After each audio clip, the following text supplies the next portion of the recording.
and reconnect with my friends and colleagues from Alaska. As I was saying to Adam before, this is my favorite picture of Denali that I took a number of years ago, and you all gave me an excuse to go back and find those photos. So as Adam mentioned, Breast Cancer Prevention Partners is a national organization. Our headquarters are in California, and we work to prevent breast cancer by eliminating exposure to toxic chemicals and other environmental exposures that are linked to the disease.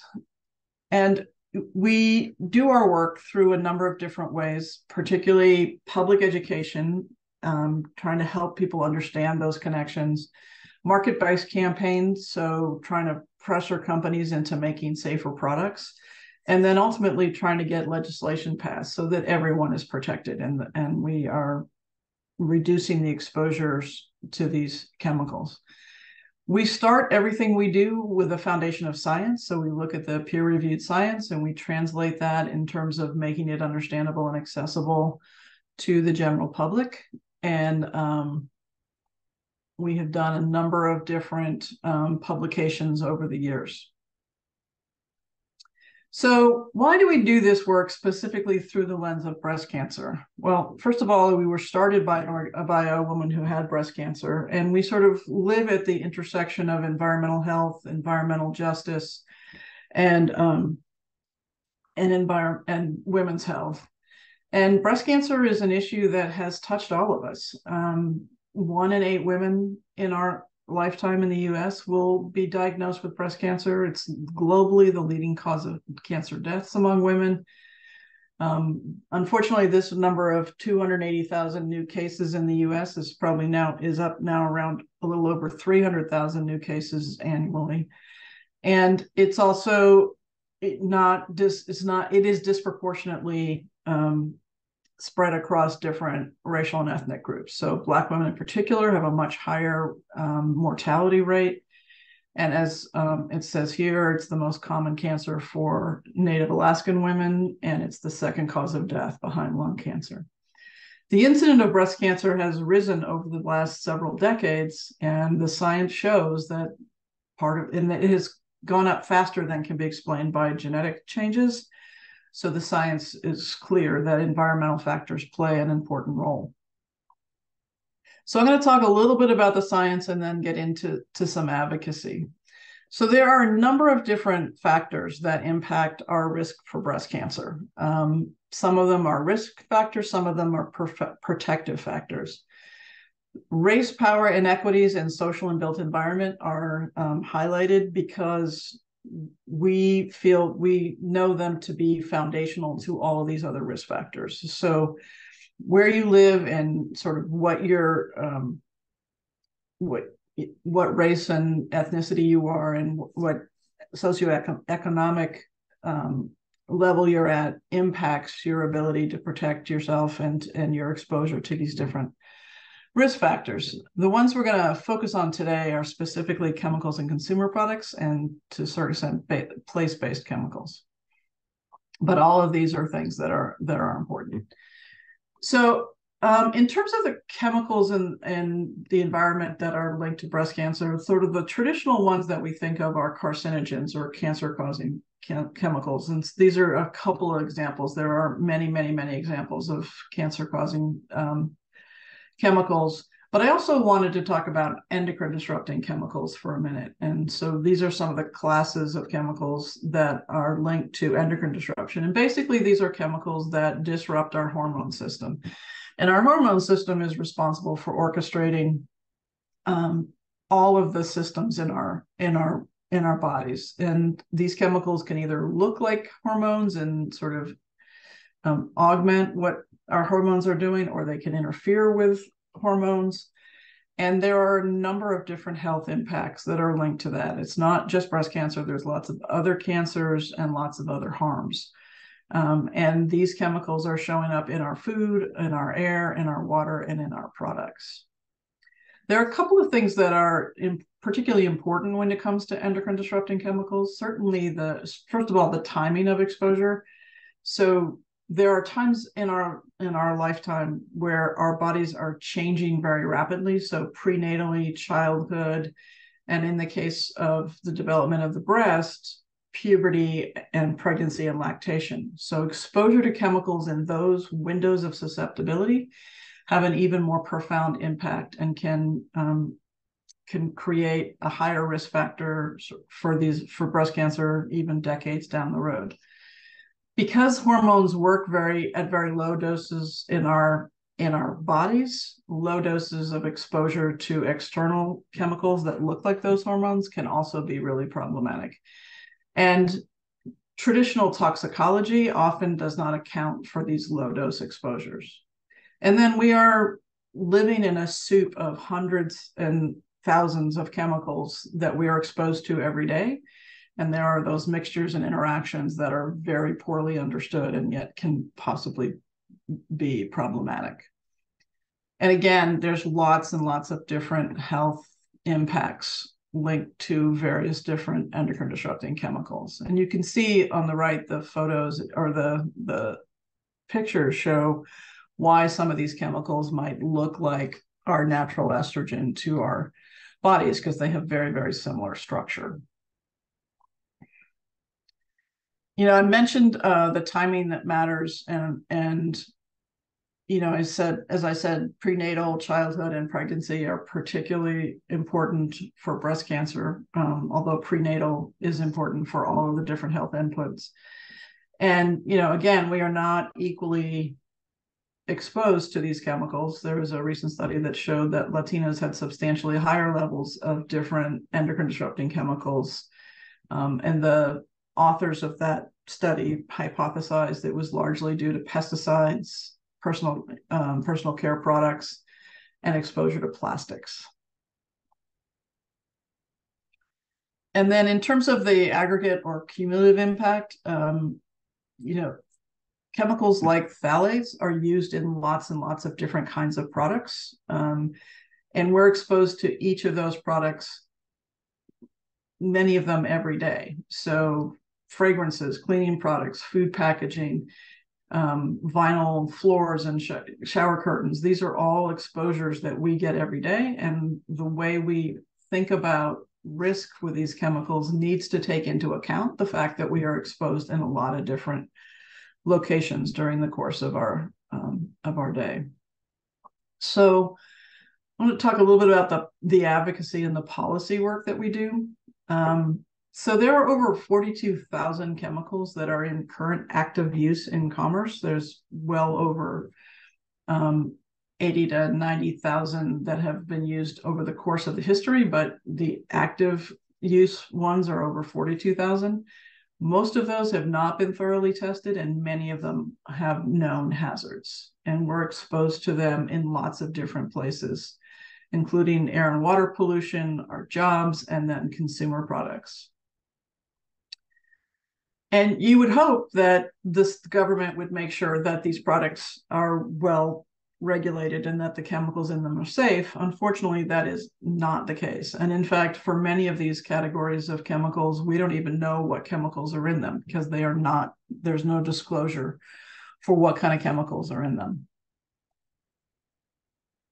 So I'm going to talk about 3 or 4 different sort of categories of products, including cosmetics. And by cosmetics, we mean both personal care products and beauty products. So it includes things like traditional makeup, but also shampoo, deodorant, sunscreen, body lotion, things that we all use every day. In fact, we typically use somewhere in the 10 to 12 products per day for this category of products. And there are over 10,000 industrial chemicals that are used in these products, and many of them are linked to health concerns. And while there is a requirement to disclose many of the ingredients in personal care products, there often will be the word fragrance on your shampoo bottle or on, your deodorant or your body lotion. And that word fragrance can mask dozens to 100 different chemicals, many of which have been linked to adverse health impacts, but we don't know which products use what chemicals in their fragrance, and we're trying to work to change that. Cleaning products is another category of products that have chemicals linked to these different health impacts. And while I haven't used a cleaning product in a really long time, and I only use them like very infrequently, but there are communities that use these products all day, every day, such as domestic workers and janitors. And those are disproportionately Latinos. So it's really important that when we look at the safety or the hazard of a cleaning product, we take into account that certain populations use those products at a much higher rate than the sort of standard consumer. And then finally, I want to talk about a little bit about food and beverages. We are exposed to a slew of chemicals, from pesticides and contaminants in the soil and water when our food is grown, to the processing and packaging and cooking of our food. In addition to pesticides, there's also chemicals that are given to livestock, like growth hormones, that all can be problematic. And again, these are some of the different types of chemicals, including perfluorinated chemicals, which is one that I'm sure the audience is familiar with. Perfluorinated chemicals, or PFAS, are considered forever chemicals. They're persistent in the environment, which ultimately means they land on your doorstep in Alaska because of the way they are circulated through the globe. Unfortunately, they get concentrated in your areas. I want to talk just for a minute about plastics, which sort of live at the intersection of climate pollution and toxics crises. And I specifically want to talk about perfluorinated, or PVC, polyvinyl chloride. And these plastics are toxic at every step of the life cycle. So starting with extraction and refining and all of the exposures that are linked to those activities, there are carcinogens that are associated with that stage. Through production, particularly for polyvinyl chloride, it's made from a chemical called vinyl chloride, which is a breast carcinogen. There are other chemicals like ethylene dichloride, which is used in the process, which is also a breast carcinogen. They use filters that are made from asbestos, which is a known carcinogen, and PFAS. So there's just a ton of different steps in this process, all of which involve toxic chemicals. And then in transportation, you may have heard about the train derailment in Ohio, where they basically dumped about 1 million gallons of this chemical vinyl chloride into a ditch and set it on fire. So not only did you expose the community to the vinyl chloride, which is a carcinogen, but when it's burned, it creates dioxins and furans, which are among the most toxic chemicals known to our community, known to science. And unfortunately, they are also persistent, and so they will be in the environment for a very, very long time. So those kind of accidents around transportation can be hugely problematic. And then for polyvinyl chloride, or PVC, there are a lot of additives that are used to give the plastic the functionality that's needed for whatever use it's being put to. So in particular, phthalates, which are plasticizers, are often added to PVC to make it flexible. And there are lots of other types of additives that can be used, including flame retardants and bisphenol A, or BPA. So, and again, we don't know what all those additives are because there's no disclosure requirement. And then finally, at end of life, most plastic ends up in either a landfill, where it can off-gas and leach into the water table chemicals. Sometimes there are fires at landfills where it can burn and create some of these dioxins. Sometimes this waste gets sent to incinerators, where it's burned and creates lots of different toxic chemicals, or it ends up in the environment, as microplastics, or just on our beaches. A very small percentage of plastic is actually recycled. So this is a huge problem, and one that has to be addressed by reducing the the demand for plastics. And again, we get exposed to the chemicals in these products through a number of different exposure routes, and the most impacted are the workers and the communities that live near the production, transportation, and disposal sites. And those typically are BIPOC or low-income people. So this is a huge environmental justice issue. So our approach to this advocacy is to start with disclosure to try to figure out what's in these chemicals, what's in these products, banning the worst of the chemicals. So when we know things like PFAS are super toxic, let's ban those chemicals in any uses that we can. But ultimately what we want to do is revamp the system so that we aren't playing whack-a-mole with the sort of chemical of the month or the year, but that there is a system in place where our government determines whether a product determines that a chemical is safe before it's allowed to go into production and into the products in our environment. And we do our advocacy both at the congressional level and in the states. A lot of our work is done in California, but we also work with states across the country and through the coalitions that ACAT's a part of, as well as lots of other states. Just want to give you two quick examples of the kinds of bills we have at the federal level and give you the option to take, if you want to send a letter to your representatives to support these bills. So we have a package of bills that are looking to fill some of the holes in the regulation of personal care and beauty products. So trying to ban some of the worst of the chemicals that are out there that are already banned in places like Europe, and some of the states have acted in that way as well. Getting disclosure of those fragrance chemicals I was talking about, making sure there are protections in place for women of color and salon workers. So feel free to go to our website. There's lots more information about these issues there. There's also a bill on the way that at the federal level that would ban PFAS in personal care and beauty products. And we're hoping that'll be introduced by very soon. And then we also recently worked with Representative Schakowsky from the Chicago area to introduce the No Toxics in Food Packaging Act. And this would ban these categories of chemicals in food packaging and processing.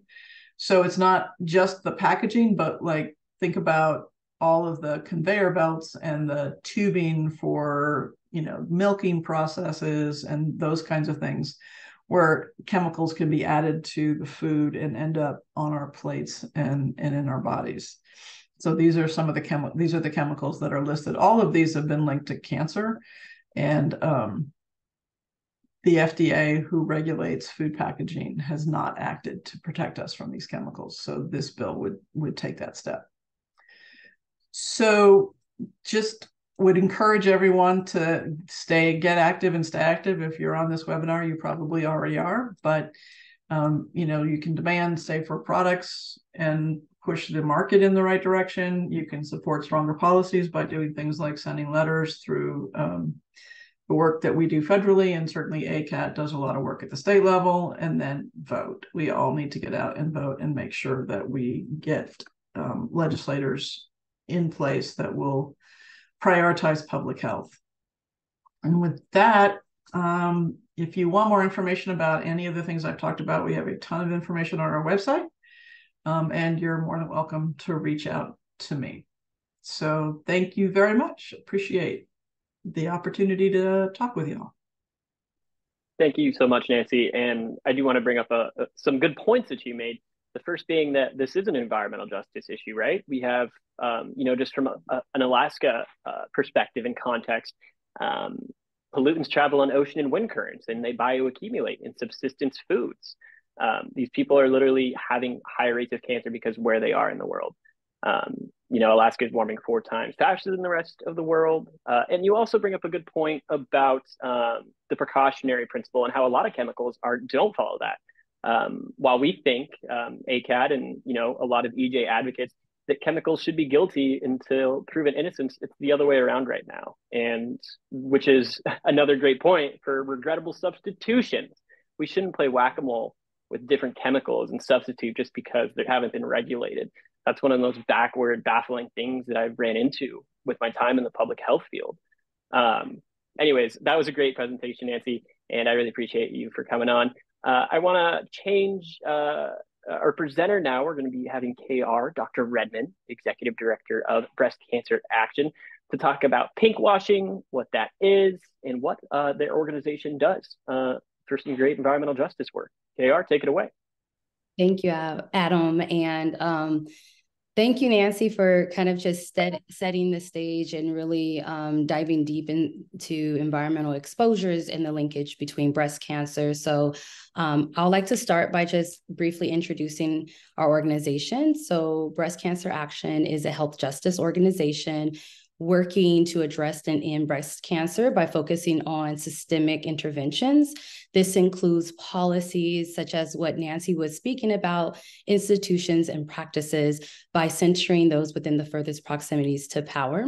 We focus on large-scale structural changes that will address the root causes of the disease and produce broad public health benefits to ensure that fewer people develop breast cancer, die from breast cancer, and no community bears a disproportionate burden of diagnoses or death from the disease.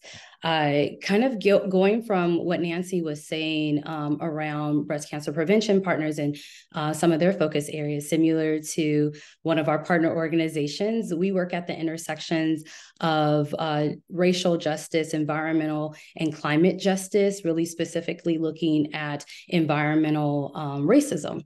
So given disparities in breast cancer diagnosis rates and treatment outcomes for BIPOC folks, as Nancy was mentioning, in BIPOC communities, and most specifically for Black folks, we cannot address and end breast cancer without addressing health inequities. We focus predominantly on addressing and ending breast cancer through prevention, which means eliminating involuntary environmental exposures. We know that climate crisis is worsened by the fossil fuel industry, is a significant source of a frequency and severity of cancer-causing environmental exposures, again, similar to what Nancy was bringing up in this space. And just kind of putting it all together, this means that our work is intersectional. There's no way to do this work without being intentionally intersectional, which means it is a cross-movement space. The breast cancer movement has to involve multiple movements to address and end this disease. We must stop the climate crisis. So everything that Nancy brought to this conversation are areas in which folks can deepen their engagement to eliminate environmental exposures, but also begin to address and end environmental racism that is directly connected to breast cancer, and essentially building power with the frontline communities that are more directly impacted. So around breast cancer actions, kind of core principles or core priorities as how we see this work. Well, one, we focus on issues of breast cancer screenings, treatment, and diagnoses. Secondly, the root causes of breast cancer, and some of which I was saying around breast cancer and the environment. And then finally, stopping pink ribbon marketing culture, which many of you may be familiar with our coined term. So as a Breast Cancer Action back in 2002 coined the term pinkwashing. When we launched our first ever Think Before You Pink campaign. We are actually just coming off of our Think Before You Pink campaign this year, which is typically rolled out in the month of October. And prior to me going into a little bit more about our Think Before You Pink campaign and the tenets of that, I'll take a step back and speak a little bit more about pinkwashing. So as I said, in 2002, we coined the term pinkwashing, or essentially a pink washer, is a company or organization that claims to care about breast cancer by promoting a pink ribbon product, but at the same time produces, manufactures, and or sells products containing chemicals that are linked directly to the disease. So to be clear, because Nancy said this really well, that breast cancer is a public health crisis that essentially has also become a multi-billion-dollar industry. Not million-dollar industry, but billion-dollar industry. And it shouldn't be an industry at all, right? Folks shouldn't be lining their pockets. We shouldn't be profiting off of breast cancer in the lives of folks. So especially those who reside deeper within those margins. So essentially, pinkwashing utilizes one of the most successful marketing ploys, which is the pink ribbon. I believe we've all seen it, but pink ribbon marketing culture is most prominent in the month of October, also known as Breast Cancer Awareness Month, but we call it Breast Cancer Industry Month, which because it is a primarily focused on profit-driven pink ribbon campaigns that are, again, most prominent in that month. Not that pinkwashing doesn't happen throughout the year, in your day-to-day lives, but what we see it most prominent is during Breast Cancer Industry Month. So again, pink ribbons or pink ribbon marketing culture really relies mostly on just the pink imagery. So most notably, it's the pink ribbon. I can kind of go on a tangent about the history of the pink ribbon, but I will not, because that will be a deep tangent. But for the sake of our time and this space, the pink ribbon, which is now one of the most widely recognized symbols and marketing tools for breast cancer, yet the significant lack of accountability, the absence of transparency, and the widespread hypocrisy in pink ribbon fundraising and marketing culture exploits this devastating disease. The pink ribbon is plastered pretty much everywhere to create essentially awareness. Now, I don't have to say this really to the group that is here, but we all know that we're way beyond awareness.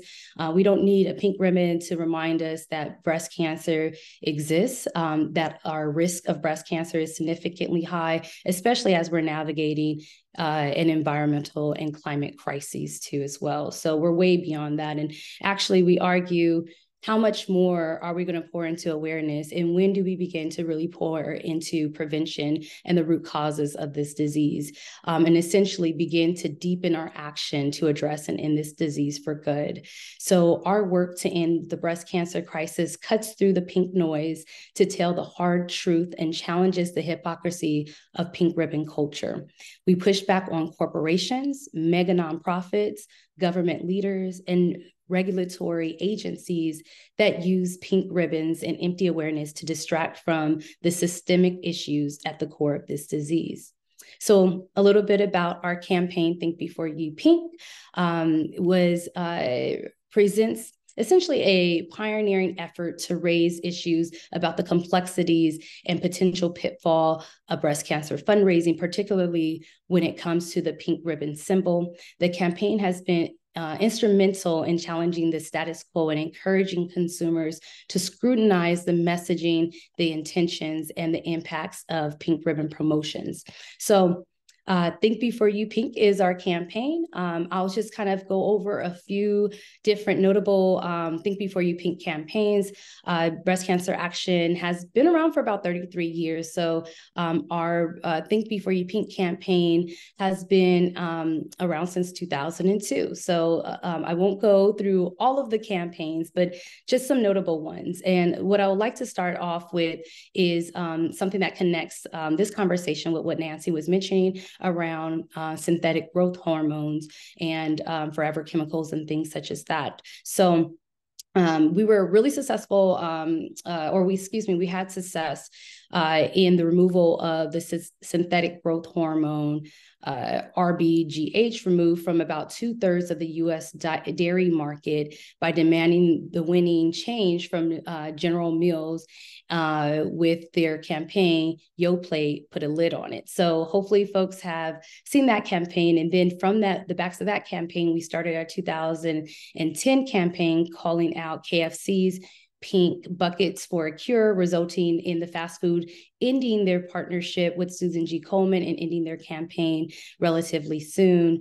And then this past year, of course, although we've had a trajectory of many different opportunities to call out pink ribbon marketing culture and different wins throughout the years, this last campaign, we shifted the focus of the campaign from pink ribbon marketing culture to really calling in our folks within community to begin to think about political education and the action behind corporate accountability and pink ribbon marketing culture. So you may have been aware of this last year's campaign, our 2023 Think Before You Pink campaign, Think Before You Pink Goes Rogue.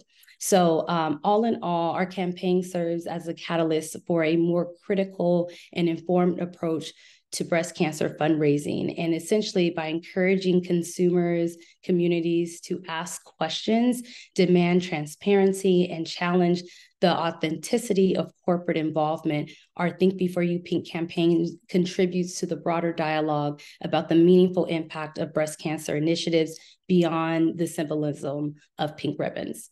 So if you have any questions, please do let me know. Adam, I'm not sure if we're opening it up for questions, but if you want to stay connected with our work, please do connect with us on any of the social media channels, specifically Facebook and Instagram at BC Action, or our website, bcaction.org. Thank you. Thank you so much, KR. And yes, we definitely want to open up 2 questions. So if you're in the audience listening right now and you have any questions about pink ribbon propaganda, or anything that you've heard today, feel free to drop a comment or a question. I do have a question, and this is for both of you. Have you guys received any pushback from industry saying, hey, what are you doing? Please stop? Yeah, pretty much. Yeah, I mean, our biggest opponents, I would say our biggest opponent is the American Chemistry Council, because they're all about making the chemicals that both of our organizations are concerned about. We introduced some legislation in California this year to try to ban certain kinds of plastics and plastic additives. And I think we had 27 different trade associations show up to oppose that legislation. So if there's any question about how addicted industry in general is to plastic, we have everyone from the American Chemistry Council to the Cattlemen's Association oppose our legislation. So yes, we get a lot of pushback, and I'm sure Crystal does too, and KR does too. Yeah, and so in addition to what Nancy said, I would say that we have been known as the industry watchdogs.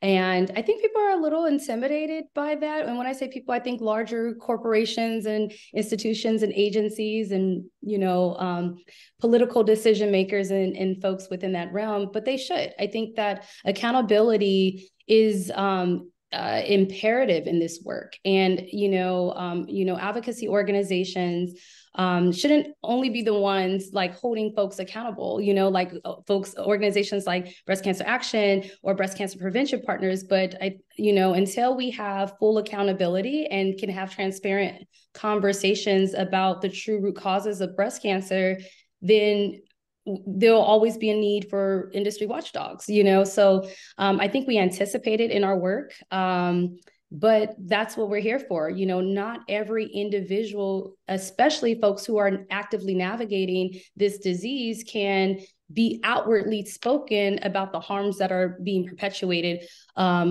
within these institutions and these systems. So that's what we're here for. Great. Well said. Go ahead, Nancy.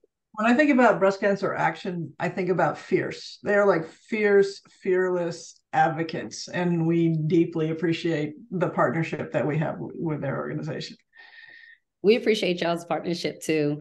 And to be honest, even in this breast cancer movement, we take even the tenets of partnership very personal, because this is a personal disease. And to be in partnership with folks that understand those intersections of the root causes of breast cancer, and then also understand what is needed to begin to address and end breast cancer, including that policy work, that action-based work, is imperative. And so, Nancy, we thank you for your partnership too.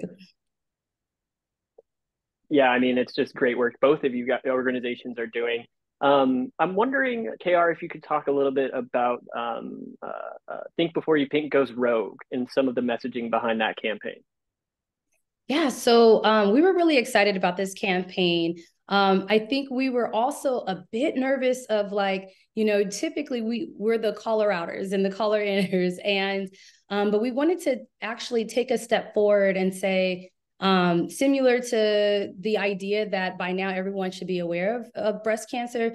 Okay, by now everyone knows that pinkwashing is there. We see so many groups and organizations calling out pinkwashing, which is wonderful, right? So then we took this moment and we said, okay, now that we're in this sensitive place where we want to draw those connections between some of these core issues, how do we build political education and awareness so that way we can build collective power and take collective action? Because we can never assume that all movement folks and folks within community have the same political alignment when it comes to the politics of breast cancer. That was a part of our campaign. We discussed the politics of breast cancer, the intersections of the political realm and legislation, and how we can collectively take action around things and really draw those connections again, because I think sometimes folks may not understand how political breast cancer is. And it's, shocking to me because I'm like, the body has always been politicized, right? The body is a politic, especially when we're thinking about, institutions and government and the healthcare system and such, right? So you cannot separate, unfortunately, the body from the politic. So it's important for us to understand some of those true tenets and take a deep dive into political education and really discuss what does action even look like, right? It can be in the form of storytelling. How can we be impactful and build collective power through not just in October, but through October and throughout the year. So that was the focus. And that's why we said go rogue. But as Nancy said, we're the fierce, not we're the fierce organization. We're one of the many fierce organizations. And a part of that is being radical. And a part of that radical lens is questioning how radical are we, and what is radical in this moment and what is needed in this moment. And going rogue was funny because we're already rogue, right? But we thought, well, going rogue for us means doing something different. And if folks are anticipating, a Think Before You Pink and calling out pink ribbon marketing culture, we're going to do that all the time. But this moment, we're going to go rogue by calling people in so we can have some political alignment. Great. Thank you for sharing. One of the big things that ACAT has been tackling during legislative sessions is PFAS. The largest source of PFAS contaminated waters in Alaska is firefighting foam. And we actually passed some legislation, but it was vetoed by the governor. Not sure what he's doing. Nancy, I'm wondering, with the new year right around the corner, we have legislative sessions going back into cycle. What is one legislative law or policy that your organization really wants to focus on? I'll go back to I've talked a little bit about the federal bills that we've been working on and trying to build support for those in Congress. Congress is a challenging place in today's world, but we can't walk away from doing that education and building that support for trying to get these policies in place. The bill that we're going to focus on in California is a bill around what's referred to as problematic plastics. We introduced a bill this past year that would ban polyvinyl chloride. It would ban in packaging in California polyvinyl chloride, PFAS, oxo-degradable additives, which are used to try to break plastic down into microplastics, non-detect pigments, which include carbon black, which is a carcinogen if you inhale it, so it's a problem for workers. So we weren't able to get that bill through, but we're going to try to come back and really lean into, for me particularly, the PVC piece, because there's so many connections between polyvinyl chloride and breast cancer. And while packaging isn't the largest use of PVC, it's a completely unnecessary use of PVC. So being able to do that education and help people understand that, these pieces of plastic that we use for sometimes a matter of minutes and then throw out, which will be on the planet for a matter of hundreds of years, are not benign. They're not benign for the communities that live around the places that make it. They're not benign for the communities that live around the places where it's disposed of. And it's not benign for us, for the people who are using it on a daily, for consumers in general. So I think that will be the focus. PFAS has been a huge focus of the work we've done over the past several years, working on firefighting foam, banning it in food packaging that's plant-based, banning it in textiles in California, banning it in cosmetics and personal care products. getting disclosure in cookware. So we've done a lot of that work in California, and I assume we will continue to do more of that work around perfluorinated compounds in particular. Great, thank you for sharing. This question might be for both of you.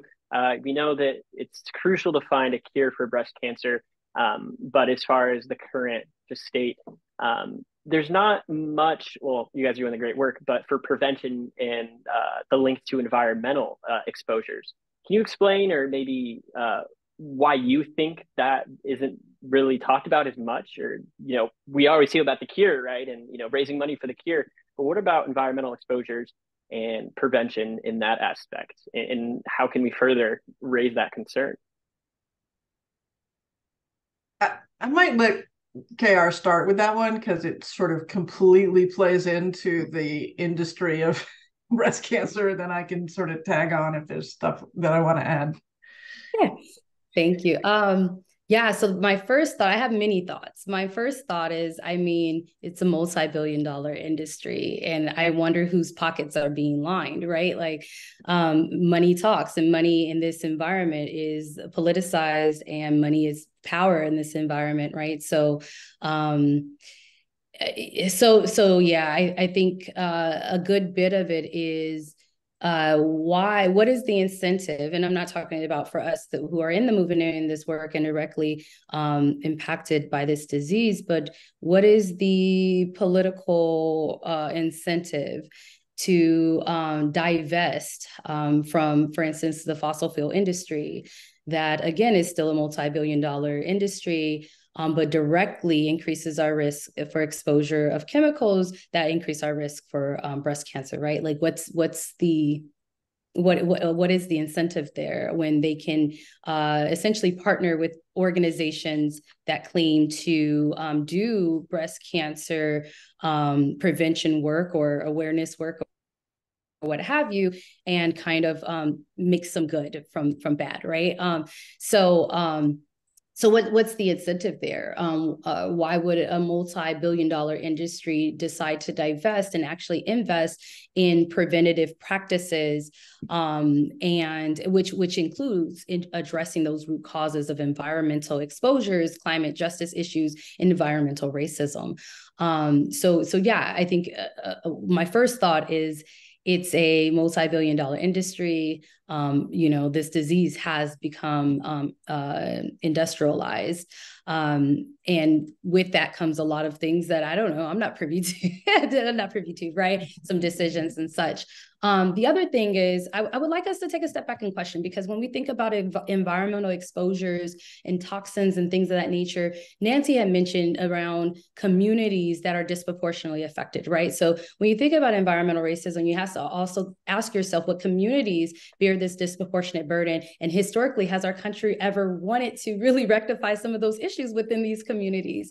And I don't think that there's like a plethora of different legislators that are like, yes, let's end racism, because at the end of environmental racism is racism, right? So like, how do we end the systemic oppression and hurt and harm that continues to be perpetuated throughout the history of this country? Folks don't want to have that conversation. And even if folks did want to have that conversation, there's no money in that conversation. So also, I will say, there is, so we're talking about money and politics, and then also the roots of the disease, which is environmental racism. But it also requires a conversation around how are we honest and transparent about the systems that exist, the healthcare system, big pharma, and just all of these different mega institutions and nonprofits and such, the policies that exist, right?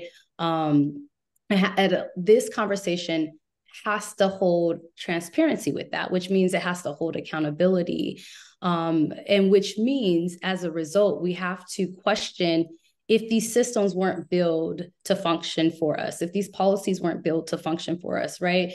Then we need to have this thought of like, how do we dismantle, disrupt, rebuild? And that takes time, energy, capacity, money, and willingness to like hold our shit, right? So like to dissect where we're showing up and how we're showing up and how we're perpetuating harm within communities. And I don't know if our systems and agencies are ready to have that type of conversation. Well said, KR. Thank you for the words. I think definitely needed that, just to kind of zoom out a little bit and realize that this is part of a larger systemic issue within just society in general. Well, if there's no other questions, Nancy, if there was anything, Can I yeah, jump in and absolutely. add some to that? So yes to everything that KR said, and